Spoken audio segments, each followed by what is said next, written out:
Was with the company for quite a number of years.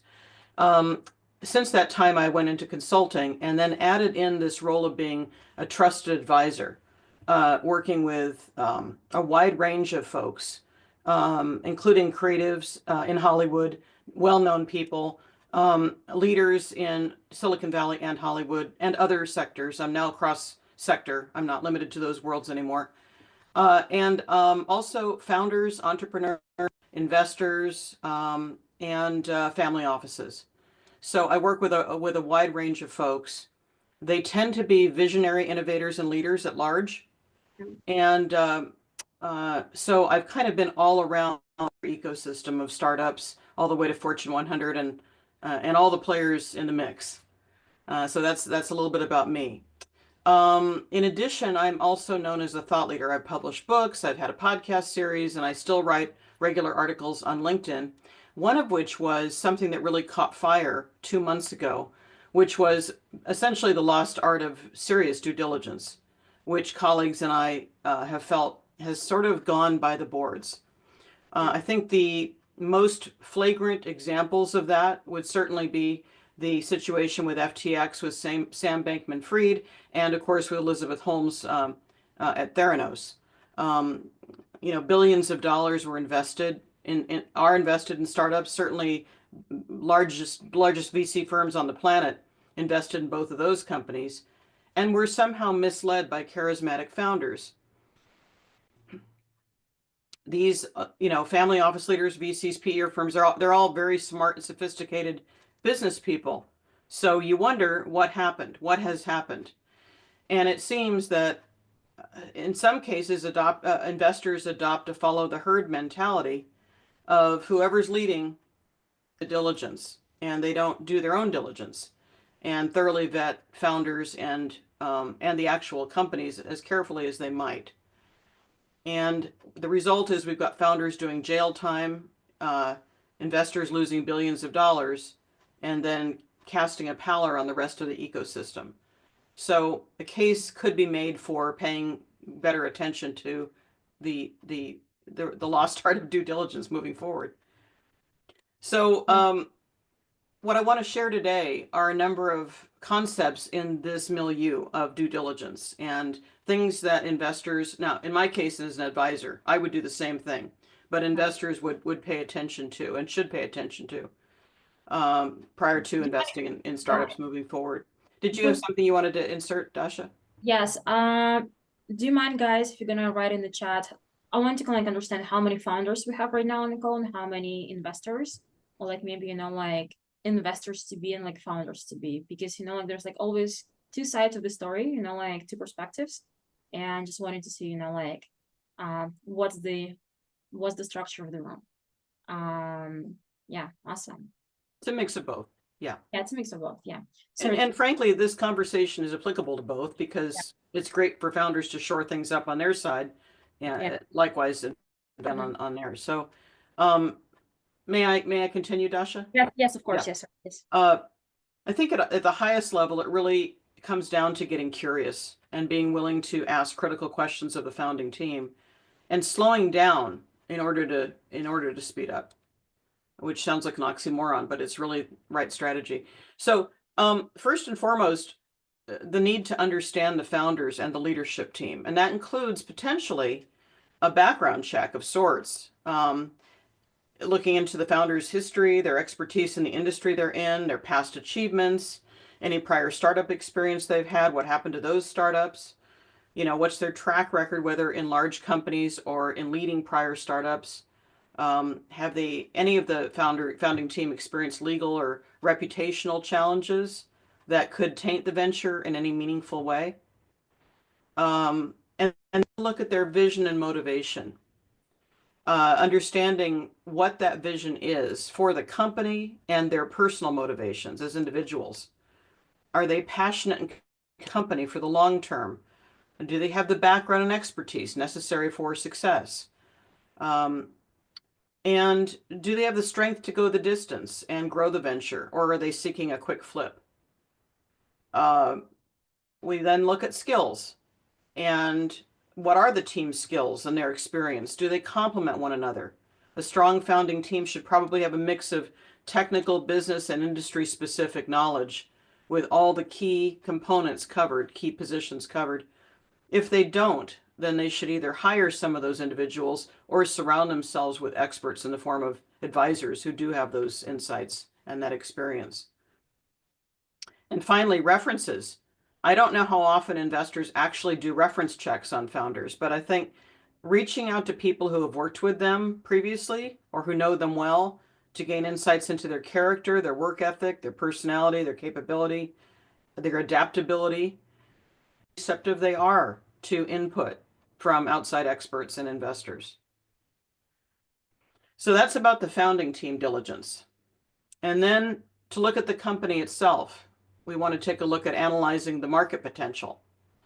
And that includes the size and the growth of the market, the total addressable market, and the potential for growth within that sector. Does it have the potential to be truly disruptive? Is it an emerging field or in a crowded, more mature market? And then, of course, looking at the competitive landscape, identifying the key competitors and analyzing what makes the startup solution unique or better, and what their sustainable competitive advantage is, the moat they're creating. How quickly can competitors replicate or outcompete the venture? And then looking at trends and risks, looking at current market trends, landscapes, and potential risks, especially in areas like tech, finance, and healthcare. And looking at that from a macro lens externally, and then from a micro lens internally to support optimized strategies and be able to make better time decisions that can influence the successful execution of the venture. And finally, and this is an important one, I don't know how often people pause and take a look at this, consider whether the timing's right for this solution in the market. I cannot tell you over the past 20 some years how many great ventures I personally have been involved with or have advised that have been too early for market adoption and traction. And that's not easy to do, but it is something you do need to take a look at. And then moving on to the product or service itself, looking at the problem solution fit. Is there, in fact, a need for what they're doing in the market? And does their product or service solve a meaningful problem for customers?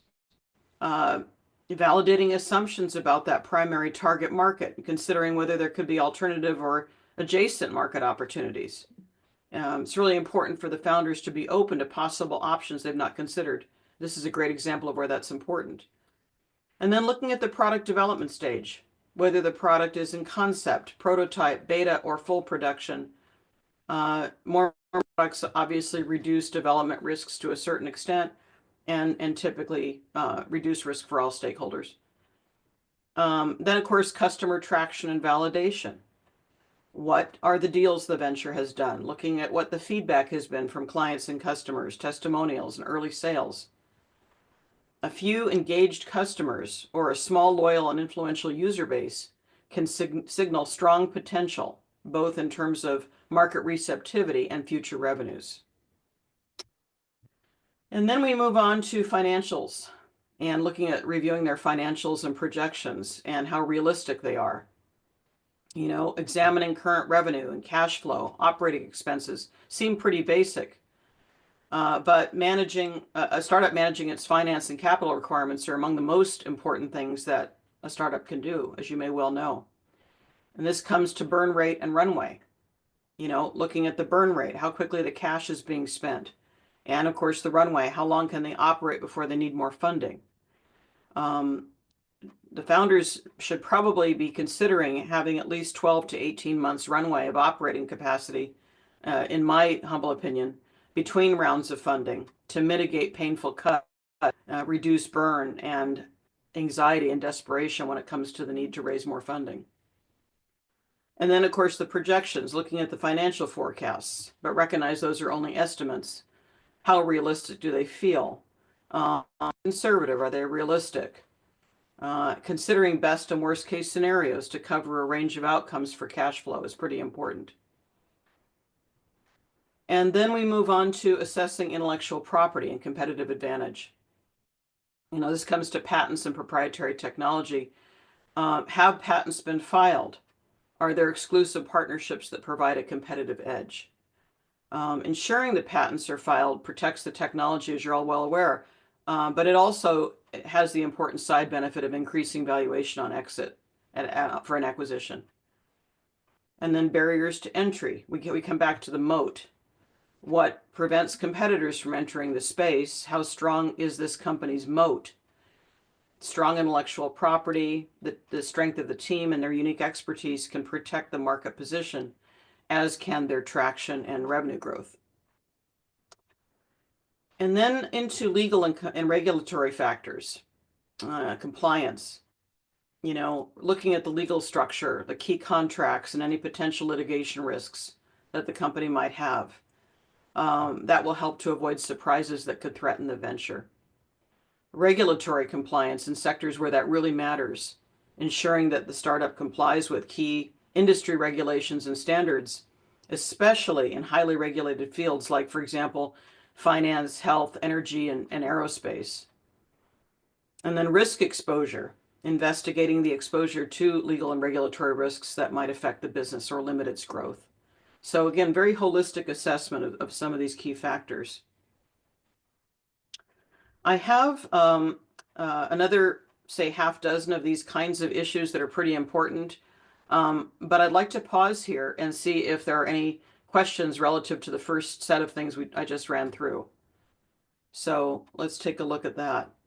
Yeah. If anybody has some questions they want to raise at this point, otherwise we can save questions for the end. Yeah, guys, if you can just like type the questions, I'm gonna see, like if I'm gonna answer them right now, like at the end. I wanted to ask a question like from my side as well. So if we look at the first set of like questions or like aspects that you just mentioned, what is usually the most overlooked by investors? I think they all are, which is why I was very specific about delineating them. Yeah, so like financial, I feel like like maybe like in different cases in different stages, I know like a whole bunch of stories where like founders like could have misleading financial like data reporting, and then just like on just like pure personality and charismatics, like raising huge rounds when like for example like they report revenue that is like monthly recurring, but in fact it's just like annual contract value, which is like different in dozens of times, and that leads to like hyped valuation, but just like helps them to raise more rounds. And unfortunately, there's like lots of stories like this Yeah. on the There's market. each one of those pieces that I Yeah, ran through are yeah, very specific examples of where there could be more diligence in the process. I'm not saying that investors don't do diligence, and yeah. many do a good job, but some of these pieces really need to be considered, almost like a checklist of sorts, in my humble opinion. Yes. I like the question from Anna. Do you tend to start with diligence in the first few topics and then proceed to the financials, IP, or aim to do the high level across all areas first and then deepen within each area? I don't know how to answer that. I think these are all really important things to look at. I don't know that it matters what sequence they're done in. I Yeah. just think that in conversation with the founders, they all need to be considered. Yeah, I guess like well everyone maybe like also like has their like own style or like the process maybe, like also maybe But depends. definitely, most Yeah. definitely. But again, this is sort of a snapshot of all of the key elements that should be considered, regardless of what sequence they're done in. Yeah, 100%. Let's maybe continue with the second part, and I will accumulate the questions, and we're gonna cover them. Certainly. Like, yeah, Yeah, let's do that. Okay. So moving on to the business model and the revenue strategy, understanding how the company makes money and whether the revenue streams are reliable and scalable is a critical piece. Are there other possible revenue streams that the founders might be overlooking just because they haven't considered them? Uh, this is looking through multiple lenses where external experts and investors may be able to see possibilities and perspectives that the founders miss. Unit economics, looking at customer acquisition costs, customer lifetime value, gross margins to assess sustainability. Where can costs be reduced? and where can revenues and profits be bolstered? And then scalability and the path to profitability. Is it a business model that can scale profitably over a given time frame? And that's not a given. And then conducting a thorough risk assessment, identifying the key risks for a given venture relative to things like competition and market demand, technological obsolescence, or new technologies that maybe the founders haven't considered that are coming into the market, dependency on any key customers or suppliers. And then maybe one of those customers goes out of business or has some kind of legal litigation. Contingency plans. Check to see if the founders have plans for managing potential setbacks, downturns, or when things go slower than they've anticipated. How are they going to handle that? Again, this is where that 12 to 18-month cash flow runway really comes into play. And this is not a set it and forget it approach on the risk assessment. It's got to be done on a regular basis. And then speaking to customers and industry experts, trying to do interviews where it's possible with certain customer ventures is an interesting thing. I don't think too many investors do. To speak to them, to gauge satisfaction and value, and how the company and its products are supporting the customers that are working with it. Industry insights, consulting with experts can provide insights into the startup's product and market from an informed external perspective.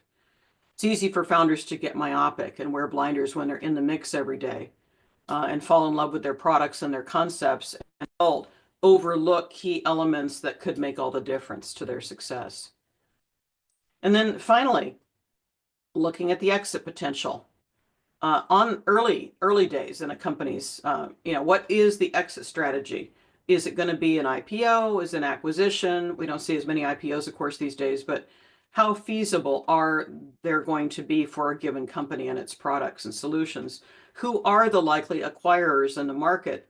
And are some of those potential strategic investors who could come in early and then be incented to potentially acquire? And timing and valuation expectations are key. Understanding the startup's vision for its timeline and what their expected valuation would be at the point of exit based on certain considerations coming to pass, considering current market conditions and trends that we've discussed. So I think that's kind of the mix of everything I've put together that I wanted to share with you. And now, of course, we can morph into more of a discussion and address more questions. Well, thank you so much for sharing. As a founder, I went through like 3-4 rounds of fundraising, and I only met like 2 funds that did like really this type of like thorough due diligence. And I feel like at the beginning, when you just like fundraising, you hate them. But at the end of the day, I feel like they're like being the most supportive investors on my side, because they actually, like they didn't just like follow the hype or like the FOMO that's created in the market. They're actually really trying to intentionally understand the market, the team, the product, like really deeper. And then like when they do, and if they make decision to invest, they're gonna be on your side, like through like all the times. So No, I you're feel like absolutely right, Dasha. And I think it's different now. Investing is different now than it was, say, 20 years ago with startups. I can recall when it was like drive-by venture, a good idea on a napkin, and they just leave the money on the doorstep and drive away. It doesn't work like that anymore. For all kinds of reasons, mostly that a lot of those ventures didn't pan out. 100%. It's more like maybe like rhetorical question, but how to maybe like structure, like the whole fundraising and due diligence in the market. Like FOMO still exists. There's like so many, like investors who just, like follow, oh, I heard like someone investing, oh, I heard they like oversubscribed. And like founders tend to fake it until you make it. But then, maybe like minor frauds, or just, like kind of creating the misinformation, like on different aspects just to raise faster, and kind of like creating this artificial momentum. But at the same time, you have like founders who like actually, like keeping their books straight, like no misinformation, no misleading, like actually usually female founders, like they're responsible. And I feel like they're like automatically at disadvantage because it doesn't create this like FOMO effect. And like sometimes they just like miss some rounds or like raise less? I know it's like not like an open question, but that's kind of like a pain I've heard, like from the founders, and just like wanting to know your perspective on this. I'm not really sure I'm clear on how to address that. You're saying that from an investor perspective, they might have to have so many AI companies in their portfolio, and so the fear of missing out if whatever the latest thing they don't have covered, or is that what you're talking Yeah, about? yeah. Or like for example, like this investor, they just hear, like, oh, I just heard that like someone is investing in the company and they don't do the due diligence. And the founder on the other side, who just like really great in creating the FOMO and fake it until we make it.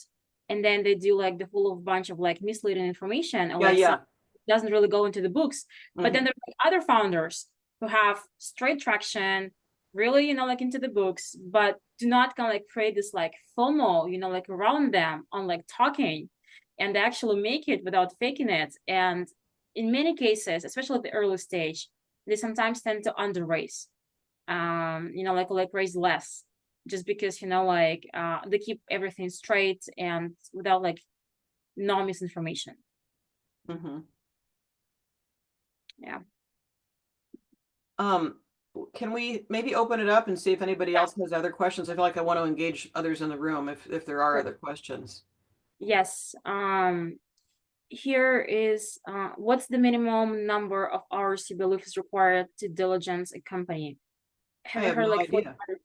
I have no 400? idea. However long it takes to get it done. I mean, however long it takes to be as thorough as they can be with everything we've addressed.